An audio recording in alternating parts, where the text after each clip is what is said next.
জাতীয় দলের মতো বাংলাদেশ অনূর্ধ্ব 23 দলেও সবার আগ্রহের কেন্দ্রবিন্দু প্রবাসী ফুটবলাররা। যুব দলের ক্যাম্পে ডাক পেয়েছেন যুক্তরাষ্ট্র প্রবাসী জায়ান আহমেদ। সম্প্রতি বাফুফে আয়োজিত ট্রায়াল থেকেই এই জায়ানকে নেওয়া হয় দলে।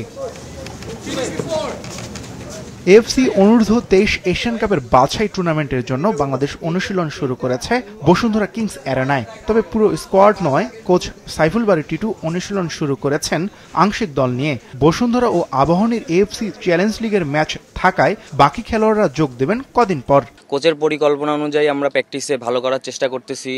আর এবারের টিমটা আসলে অনেক ব্যালেন্স একটা টিম হয়েছে, যেহেতু সিনিয়র টিমের কিছু প্লেয়ার আছে, আবার জুনিয়র টিমেরও কিছু প্লেয়ার আছে। ম্যাক্সিমাম সবারই কম বেশি এক্সপিরিয়েন্স আছে। তো আশা করি যে এই বছর আমরা ভালো একটা রেজাল্ট আপনাদেরকে উপহার দিতে পারবো ইনশাল্লাহ। বাছাই টুর্নামেন্টের আগে বাহরাইনের বিপক্ষে 18 ও 22 আগস্ট দুটি প্রস্তুতি ম্যাচ খেলবে বাংলাদেশ। এরপর বাছাই টুর্নামেন্ট ভিয়েতনামে। সেখানে সি গ্রুপে বাংলাদেশের প্রতিপক্ষ স্বাগতিক ভিয়েতনাম, ইয়েমেন ও সিঙ্গাপুর। শক্তিমত্তা এবং র্যাঙ্কিং সব দিক থেকে এগিয়ে তারা।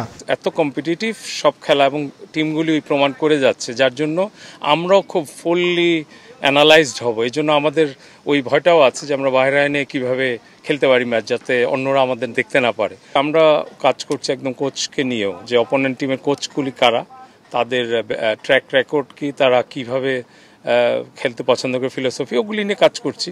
তো ইটস আ লং প্রসেস। আমার জন্য সবচেয়ে বড় চ্যালেঞ্জ আমার মনে হয় আমাদের জন্য সেটা হচ্ছে যে এখানে প্রায় সিনিয়র ন্যাশনাল টিমের 12-13 জন প্লেয়ার আছে।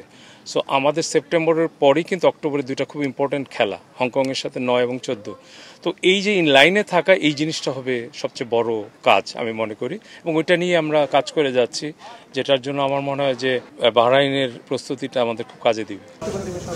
বাহরাইনের বিপক্ষে প্রস্তুতি ম্যাচ খেলতে আগামী 14 আগস্ট যাবে বাংলাদেশ।